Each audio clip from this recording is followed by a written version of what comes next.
alikuwa mtume alayhi salatu wassalam ajwadan nas, ni mkarimu zaidi katika watu. Kisha anasema hapa Ibn Abbas akitaja riwaya hii, wa kana ajwadu ma yakunu fi Ramadhan, na alikuwa anazidi zaidi ukarimu anapokuwa katika Ramadhani. Wa kana ajwadu ma yakunu fi Ramadhan, na alikuwa anazidi zaidi ukarimu anapokuwa katika Ramadhani. Kisha akasema wa kana sallallahu alaihi wa alihi wasallam, wa kana sallallahu alaihi wa alihi wasallam ajwada bil khair, na alikuwa mtume sallallahu alaihi wa alihi wasallam ni mkarimu zaidi katika khairi min ar-rihil mursala, kuliko upepo ulioachiwa. Namna upepo unavyokwenda kasi ukiwa unavuma, basi mtume alayhi salam alikuwa anawepesi zaidi kwenye kujitolea na ukarimu kuliko kasi ya upepo.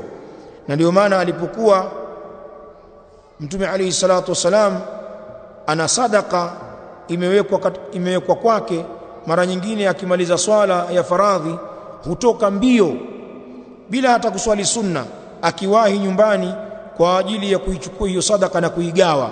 Hakubali kuchelewesha jambo la kheri. Wa kana sallallahu alaihi wa alihi wasallam, na alikuwa mtume sallallahu alaihi wa alihi wasallam ajwada bil khairi, ni mkarimu zaidi katika kheri min ar-rihil mursala, kuliko upepo ulioachiwa. Angalia hadithi hii ya mtume sallallahu alaihi wa alihi wasallam. Mtume alikuwa mkarimu. Ayatuha al-ukht fillah, kana rasulullah sallallahu alaihi wa alihi wasallam ajwada an-nas, mkarimu zaidi katika watu. Tuache uchoyo, tumuige mtume sallallahu alaihi wa alihi wasallam, tujifunze kutoa. Na wallahi nikwambie jambo, mtu anajifunza kutoa kuanzia pale anapokuwa hana. Isibakie kazi yako wewe ni kuwalaumu wenye nacho tu. Matajiri hawatoi, wamekuwa bakhili. Fulani hatoi, wewe watoa nini? Kwa hivyo mtu anajizoesha kutoa anapokuwa hana. Una 1000 yako, unasikia mchango unatangazwa, kuna mtu wa kusaidiwa, kuna jambo la kheri, kuna sadaka, hiyo 1000 unakata nusu, watoa 500 na baki na 500 yako. Au kama imani yako imekuja juu zaidi, watoa yote.